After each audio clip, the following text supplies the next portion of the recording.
A Isabel se le cumplió el tiempo del parto y dio a luz un hijo. Se enteraron sus vecinos y parientes de que el Señor le había hecho una gran misericordia y se alegraban con ella. A los 8 días vinieron a circuncidar al niño y querían llamarlo Zacarías, como su padre, pero la madre intervino diciendo: no, se va a llamar Juan. Y le dijeron: ninguno de tus parientes se llama así. Entonces preguntaban por señas al padre cómo quería que se llamase. Él pidió una tablilla y escribió: Juan es su nombre. Y todos se quedaron maravillados. Inmediatamente se le soltó la boca y la lengua y empezó a hablar bendiciendo a Dios. Los vecinos quedaron sobrecogidos y se comentaban todos estos hechos por toda la montaña de Judea. Y todos los que los oían reflexionaban diciendo: pues ¿qué será este niño? Porque la mano del Señor estaba con él. Palabra del Señor. Gloria a ti, Señor Jesús.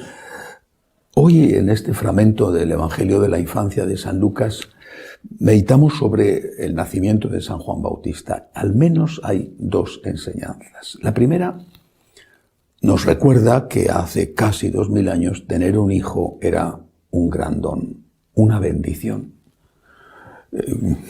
Los vecinos, dice el evangelista, sabían perfectamente que Isabel no tenía hijos, que era mayor, que era estéril, y los vecinos se quedaron asombrados cuando se enteraron de que había dado a luz. Seguramente lo habían mantenido en secreto por si acaso se frustraba el parto.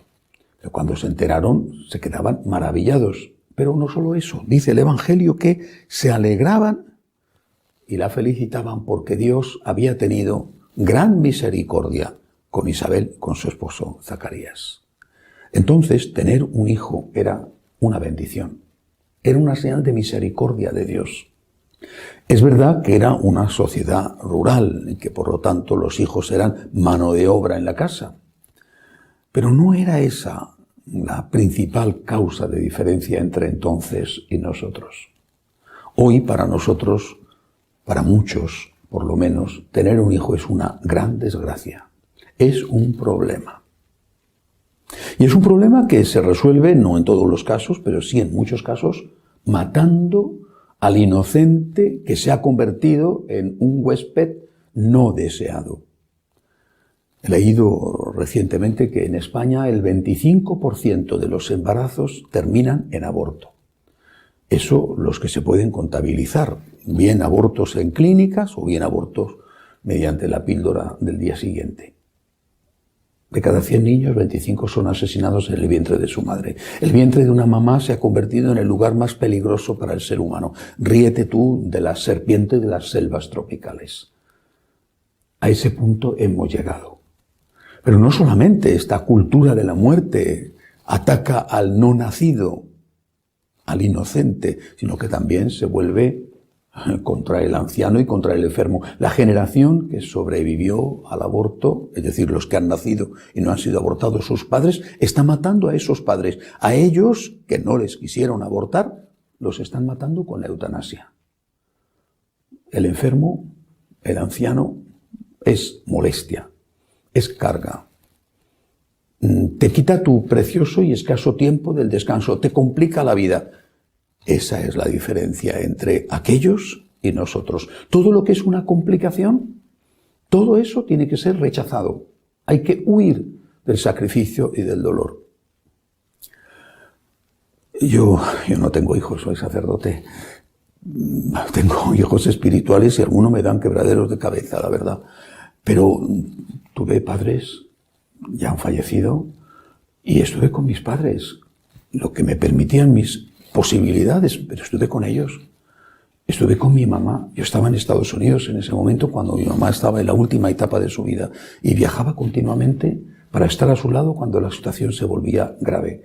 Y no me importaba. Y me quedé muchas noches en la habitación con ella, velando, porque mi hermana también se quedaba a veces, pero tenía menos posibilidades que yo. Y no me importaba no dormir. Ella lo pasaba muy mal, con unos dolores horrorosos, horribles. Ni la morfina lograba quitarle los dolores que tenía. Y yo estaba allí a su lado. Y fue un honor y un privilegio y una gran fortuna, una gran suerte, una gran bendición estar al lado de mi madre siempre, pero naturalmente en esos últimos meses de su vida durísimos para ella.